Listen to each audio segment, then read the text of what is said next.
আসসালামু আলাইকুম। আসলে আজকে আপনাদের মাঝে আসছি দুয়ার কথা বলার জন্য। এটা হলো কালাম এয়ারপোর্ট থেকে মাইজদি ডিসির অফিস সড়কটা। আসলে সড়কটা সবাই দেখতেছেন। এই সড়কটা আমার বুদ্ধির পথ থেকে আমি কখনো কোনোদিনও এই রাস্তাটা ভালো দেখি নাই। আসলে সদর পূর্ব অঞ্চলের লোক এই রাস্তার কারণে একমাত্র অবহেলিত।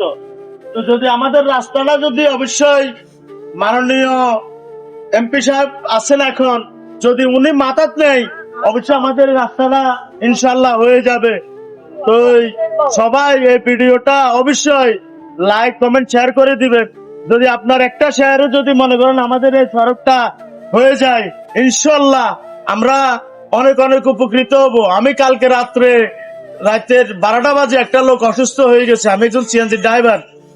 আমি নিজেই দেখেন, আমি রাত্রে যখন ওই ব্যক্তিটাকে আমি গাড়িত করি মাইজেশ্বর নিছি, তার শ্বাসকষ্ট এবং কি প্রেশার বাড়ে গেছে। ডাক্তার বলতেছেন কি তুমি কি এই লোকটাকে দৌড়াই এনেছো? তার অবস্থা, সে যে রোগের রোগী এর চাইতে ভয়ঙ্কর রোগ হয়ে গেছে, তার গাড়ির বসি চাকরাই। তো সবাই অবশ্যই ভিডিওটা লাইক কমেন্ট শেয়ার করবেন, যেন আমাদের কালাম এয়ারপোর্ট থেকে মাইজদি ডিসির অফিস এই সড়কটা যেন এমপি সাহেবের চোখে পড়ে, যেন উনি এই লাইক কমেন্ট শেয়ারের মাধ্যমে ওনার চোখে গেলে অবশ্যই রোগটা শীঘ্রই হয়ে যাবে। আসসালামু আলাইকুম।